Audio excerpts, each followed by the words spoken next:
السلام علیکم دوستو، ہمارے یوٹیوب چینل دریال نالج میں خوش آمدید۔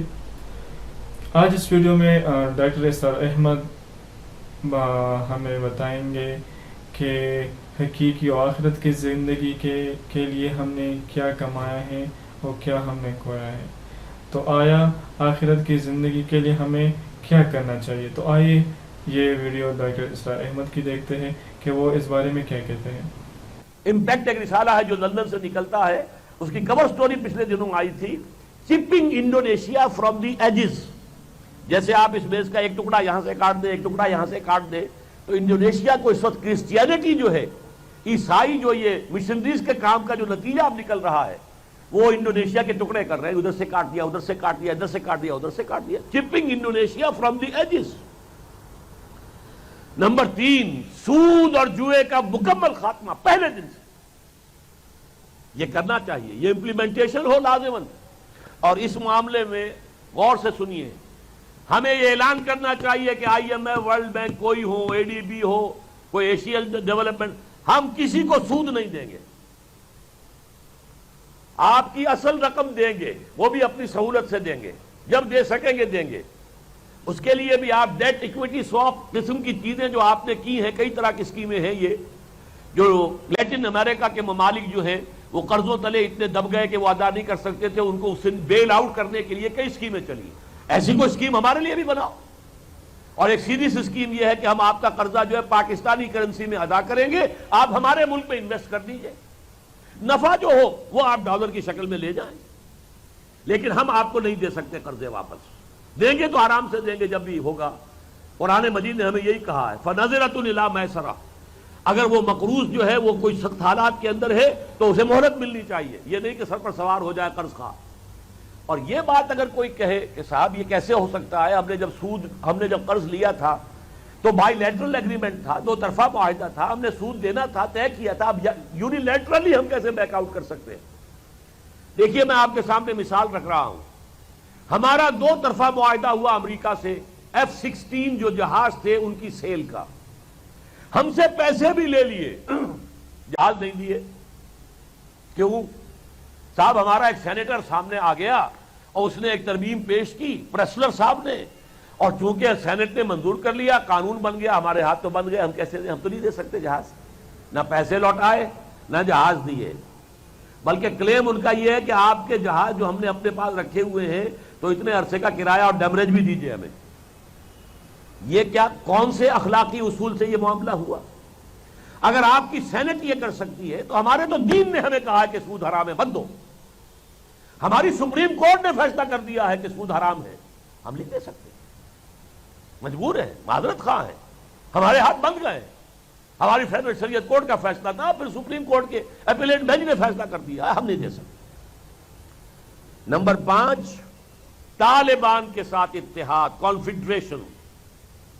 میں تو کچھ 6-7 مہینے سے یہ بات کہہ رہا ہوں، حال ہی میں سمجھتا ہوں کہ معجزے کی حد تک بات ہے یہ اللہ تعالیٰ کی مشیت کے حوالے سے، کہ ڈاکٹر جاوید اقبال، فرزند اقبال، جو خاص آزاد خیال قسم کے آدمی ہیں ویسے، اور ان کی پولیٹیکل جو نظریات ہیں وہ خاص سیکولر قسم کے ہیں، لیکن ابھی وہ افغانستان ہو کر آئے ہیں، وہاں سے واپس آ کر انہوں نے کہا ہے کہ ایک کنفیڈریشن ہونی چاہیے ہماری اور افغانستان کی، طالبان کی، اور وہ نظام جو انہوں نے قائم کیا ہے کہ کچھ چند اور مسلمان ملکوں میں قائم ہو جائے تو پوری دنیا مسلمان ہو جائے گی۔ اس قدر امن اور امان ہے اس وقت افغانستان کے اندر طالبان کے جو زیر حکومت، تو ہمیں اس کے ساتھ اتحاد، کانفیڈریشن، جس کو کہ پھر آگے بڑھ کر ہم ایران تک بھی ایکسٹینڈ کر سکیں۔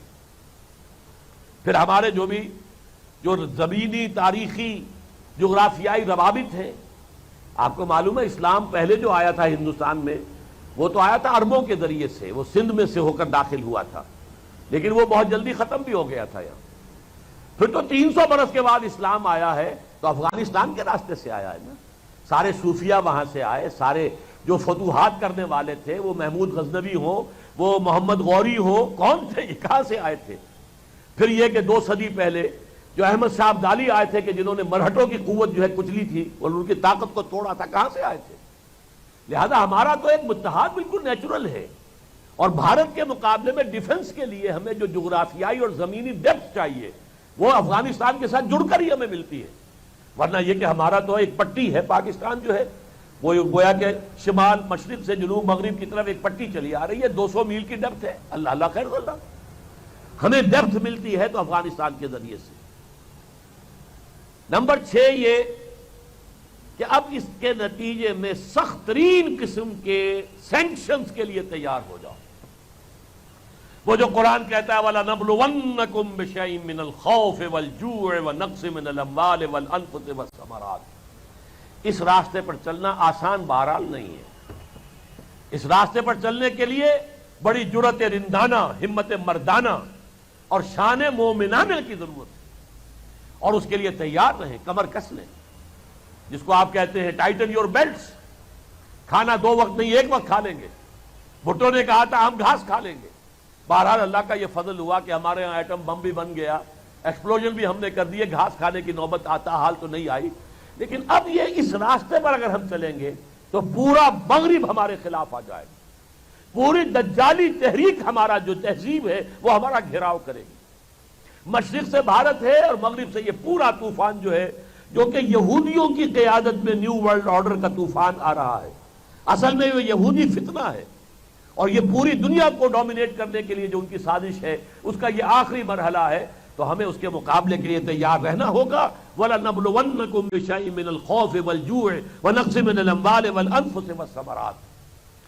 نمبر 7 یہ ایٹمی پروگرام نہ صرف یہ کہ رول بیک نہ کیا جائے، آگے بڑھایا جائے، سے ترقی دی جائے. اللہ نے اب تک ہمارا ساتھ دیا ہے، مدد کی ہے. ہمارے ہاں جو ہے حالانکہ ایسے مسائل نہیں تھے، اللہ نے کی ہے مدد، تو اسے بڑھانا ہے.